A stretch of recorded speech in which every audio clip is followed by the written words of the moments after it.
Hello class 10। देखिए भाई, हम लोग ने यहाँ तक पढ़ रखा था। ये हमने एक्वारेजिया कर लिया था।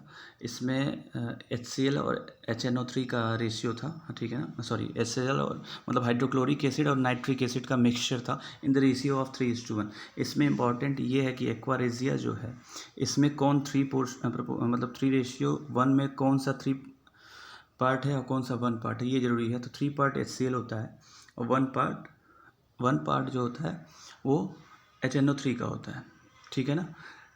ये ध्यान में रखना है। ये तो याद हो जाता है लोगों को कि हाइड्रोक्लोरिक एंड नाइट्रिक एसिड का मिक्सचर, बट कौन सा किस रेशियो में प्रेजेंट है वो इंपॉर्टेंट है। यहाँ तक हो गया था। आगे चलते हैं। How do metals react with solution of other metal salts. कोई भी मेटल है, ठीक है, वो कैसे रिएक्ट करता है किसी मेटल सॉल्ट के साथ, मेटल सॉल्ट के साथ। जैसे फॉर एग्जांपल मेटल में हमने मान लो कैल्शियम ले लिया, मेटल साल्ट में हमने सोडियम क्लोराइड ले लिया। मेटल साल्ट का मतलब ये जो कैटायन है, कैटायन मतलब पॉजिटिव चार्ज जो गेन करता है वो मेटल हो, ठीक है ना। मेटल साल्ट मतलब प्रोबेबली यही, मोस्टली यही होता है, ठीक ना। मेटल का मेटल साल्ट के साथ रिएक्शन, मेटल साल्ट मतलब सोडियम क्लोराइड या और भी मेटल साल्ट हो सकते हैं। मैंने एक एग्जांपल लिया सोडियम क्लोराइड का, ठीक ना। और मेटल से वो किसी भी मेटल से, कैल्शियम मैंने एक एग्जांपल लिया, वो कैसे रिएक्ट करते हैं ये हमें अब इस वाले 3.2.4 में ये देखना है, ठीक है ना। एक्टिविटी मैंने पहले डिस्कस कर लिया है, मतलब कि ये बता दिया है कि कैसे इसमें क्या करना। देखिए इसमें है ये कि इसमें आपको 2 मेटल लेने हैं और 2 मेटल सोल्यूशन लेने हैं। फिर उसके वो ऑब्जर्वेशन अभी मैं बता रहा हूँ आगे आपको, वहाँ से आपको बाकी जो है नीचे ये देखिए सारे क्वेश्चंस ही हैं। तो ये क्वेश्चंस के आंसर इस आगे वाले पैराग्राफ में मिलने वाले, इसलिए क्वेश्चन मैं अभी नहीं देख रहा हूँ, सीधे इस पे आ रहा हूँ। जो जो एक्टिविटी है उसको थोड़ा सा पढ़ने के बाद, क्योंकि क्वेश्चन के आंसर्स जैसे 1-2 लाइन एक्टिविटी के बारे में दिया हुआ तो उसको देख लेते हैं यहाँ। उसके बाद का जो पोर्शन है, जो क्वेश्चंस हैं यहाँ लगातार, इसको तब हम देखेंगे जब यहाँ हम आंसर देखेंगे, तो वो इंटरलिंक हो जाएगा आपस में, ठीक है ना। पहले एक्टिविटी के क्वेश्चन देख लेते हैं, मतलब ये क्या है एक्टिविटी, क्वेश्चन नहीं, एक्टिविटी है क्या। सी देखिए, take a clean wire of copper and iron nail. Copper and iron nail का मतलब आप ये कह लो ना कि आयरन और कॉपर मेटल को डायरेक्टली लेना, बिना किसी साल्ट के, बिना किसी उसके, आयरन और कॉपर के मेटल को डायरेक्टली लेना है। आगे क्या है देखिए, अब ये लाइन इंपॉर्टेंट है जो हमने आपको बताया। Put the copper wire in solution of iron sulphate. Iron sulphate के सोल्यूशन में कॉपर को रखना है और आयरन नेल को रखना है कॉपर सल्फेट के सोल्यूशन में। एक दूसरे का सोल्यूशन, मतलब आप समझ रहे हो ना मैं क्या कहना चाह रहा हूँ। आयरन को रखना है कॉपर के सोल्यूशन में, कॉपर सल्फेट मतलब कॉपर सल्फेट का सोल्यूशन, और कॉपर को रखना है आयरन के सोल्यूशन में, आयरन सल्फेट के सोल्यूशन में। समझ रहे हो ना बात, मतलब एक दूसरे की रिएक्टिविटी एक दूसरे के रिस्पेक्ट में चेक करना है हमें, ठीक है ना। How do metals react with solution of other metals, मतलब आयरन कॉपर सल्फेट वाले सोल्यूशन से कैसे रिएक्ट करेगा। हाँ, तो ये है ना कि सॉरी थोड़ा सा delay, copper and iron, copper की रिएक्टिविटी चेक करनी है आयरन सल्फेट। अब इससे हम अगर कंपेयर करें आयरन सल्फेट, वो फार्मूला आपको पता होगा, वो मैंने बता रखा है पहले कैसे फार्मूला लिखते हैं। मेटल यहाँ कॉपर है और solution of other metal salt मतलब कॉपर सल्फेट, और आयरन का कॉपर सल्फेट के साथ। तो आयरन यहाँ क्या है, मेटल है, और solution of other metal salt मतलब ये कॉपर सल्फेट है। साल्ट मेटल साल्ट मतलब कुछ ना कुछ कैटायन और एनायन दोनों रहेंगे, और मेटल डायरेक्टली वही रहेगा। कैसे रिएक्शन करते हैं, सी ये सब तो अभी इंटरलिंकिंग है, वो आगे इसके सोल्यूशंस हैं वो आ जाएंगे। देखिए अब इसमें फंडा होता क्या है कि कैसे डिस्प्लेसमेंट क्या होता है। देखिए, जो reactive metals can displace less reactive metals from there compounds in solution और मोल्टेन फॉर्म। जैसे मान लो आयरन या कॉपर है, ठीक है ना। अगर आयरन है और कॉपर सल्फेट है, ठीक है ना, इसमें लिखा है reactive metals can displace less reactive metals from there compounds in solution और मोल्टेन फॉर्म। मोल्टेन मतलब समझते ही हो आप। तो अगर आयरन ज़्यादा रिएक्टिव है कॉपर से, तो आयरन जो है कॉपर को डिस्प्लेस करके अपने यहाँ ऐड हो जाएगा और कॉपर को निकाल बाहर करेगा। और अगर लेस रिएक्टिव है तो ये रिएक्शन नहीं होगा। ये इसका कहने का मतलब है, ठीक है ना।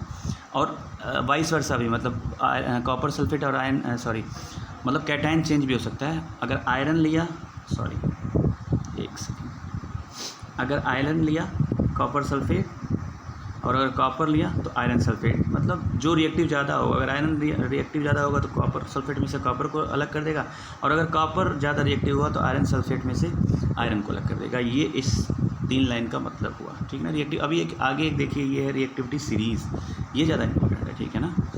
अब देखिए, we have seen in previous sections that all metals are not equally reactive, ये हमें पता है। We check the reactivity of various metals with oxygen water, हमने देखा था पिछले में, मतलब अलग अलग मेटल्स की reactivity towards oxygen water and acids varies, okay. मतलब अलग अलग रिएजेंट के साथ रिएक्टिविटी वेरी कर सकती है। कोई होगा जो ऑक्सीजन के साथ तेज रिएक्ट करेगा, कोई होगा वाटर, मतलब वेरी कर सकता है। But all metals do not react with these reagents, ऐसा भी होता है कि कुछ मेटल्स ऐसे होते हैं जो सारे रिएजेंट से रिएक्ट नहीं करते। So we were not able to put all the metal samples we had collected in decreasing order of their reactivity, और यही रीज़न था कि हमें मतलब एग्जैक्ट कुछ पता नहीं चल पा रहा था, इस वजह से हम उनको डिक्रीजिंग ऑर्डर में रख नहीं पा रहे थे। डिस्प्लेसमेंट रिएक्शन हमने चैप्टर फर्स्ट में पढ़ा था, give better evidence about the reactivity of metals. जो डिस्प्लेसमेंट रिएक्शन था वो ज़्यादा हमें बताता था कि रिएक्टिविटी ऑफ मेटल्स किसकी कैसी है, क्योंकि डिस्प्लेसमेंट में हमने आपको बताया था कि एक मेटल होता था, मेटल और नॉन मेटल तो छोड़ो भी, डिस्प्लेसमेंट में हमने एक बताया था कि एक कैटायन होता था और एक कैटायन एनायन दोनों होता था, ऐसे कुछ सॉल्ट होता था। तो ये कैटायन इस कैटायन को डिस्प्लेस करके अपने आ जाता था और इसको अलग कर देता था, मतलब प्रोडक्ट में ही आता था, ये इधर नहीं आएगा, प्रोडक्ट में ही आता था, ठीक है ना। तो वो तभी होता है, ये इसको डिस्प्लेसमेंट तभी करता था जब ये ज़्यादा रिएक्टिव हो with respect to that cation, है ना। तो वही वाला कॉन्सेप्ट यहाँ भी है, वही बता रिएक्टिविटी ऑफ मेटल्स या रिएक्टिविटी सीरीज वहीं से निकल के आती है ना। इट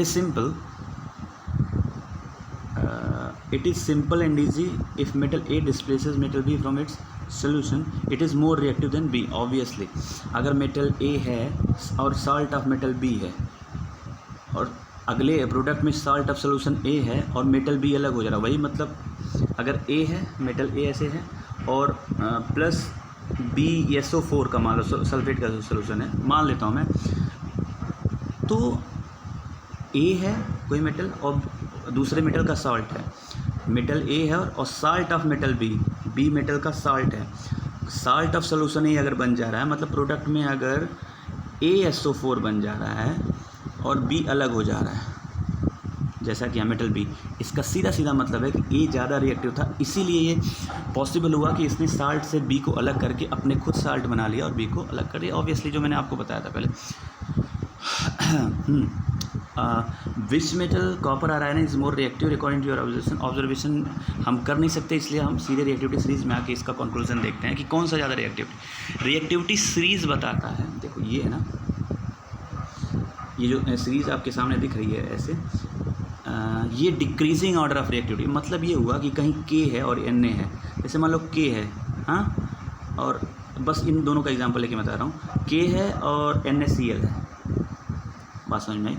तो इस रिएक्टिविटी सीरीज़ में के ऊपर है, it is more reactive then sodium क्योंकि दूसरे नंबर पे। तो अगर इसका दोनों का रिएक्शन होगा तो ऑब्वियसली सोडियम को जो है ये के डिस्प्लेस कर देगा, क्योंकि के इस सीरीज़ में ऊपर है और ये ज़्यादा रिएक्टिव है, इस वजह से सोडियम साल्ट को में से सोडियम को डिस्प्लेस करके प्रोडक्ट क्या बन जाएगा, KCl बन जाएगा एंड Na अलग हो जाएगा, सॉरी ये प्लस है, Na अलग हो जाएगा। क्यों Na अलग हो जाएगा, क्योंकि Na को के ने डिस्प्लेस कर दिया, डिस्प्लेस भी क्यों किया, क्योंकि के ऊपर और इस वजह से इसकी रिएक्टिविटी ज़्यादा है और Na सोडियम को इसलिए डिस्प्लेस कर। ये है फंडा, रिएक्टिविटी सीरीज यही है, दिस इज़ रिएक्टिविटी सीरीज, है ना। डिक्रीजिंग ऑर्डर में अगर हम अरेंज कर दें तो ये reactivity series, the reactivity series is a list of metals arrange in the order of their decreasing activities. कभी कभी क्वेश्चन ये भी पूछ लेता है कि इंक्रीजिंग है या डिक्रीजिंग, यू शुड रिमेंबर, मतलब आपको याद होना चाहिए डिक्रीजिंग ऑर्डर में होता है, मतलब सबसे ऊपर जो मोस्ट रिएक्टिव है। आफ्टर परफॉर्मिंग डिस्प्लेसमेंट एक्सपेरिमेंट्स, जो मैंने ऊपर बताया, the following series known as the reactivity और activity series has been develop. ये सीरीज डेवलप की गई है, देखिए क्या है एक्टिविटी सीरीज। ऐसे ये आपको थोड़ा सा एक बार 2-3 बार 4 बार जब देखोगे ना तो एक आइडिया लग जाएगा कौन ऊपर है कौन नीचे है। ऊपर मोस्ट रिएक्टिविटी डिक्रीजेज नीचे की तरफ, और जो सबसे नीचे वो लीस्ट रिएक्टिव होगा, वो जो मैंने आपको बताया। तो ये रिएक्टिविटी सीरीज आपको एक तरह से याद कर लो तो ज़्यादा बेटर है, क्योंकि आगे भी काम आएंगे आगे की क्लासेस में भी। बस इतना आप करिए, कॉपी में नोट करिए। ये क्वेश्चन जितने भी हैं ये आपका होमवर्क है। उसके बाद नेक्स्ट टॉपिक मैं कल डिस्कस करूँगा। कोई डाउट हो तो you can ask. Thank you.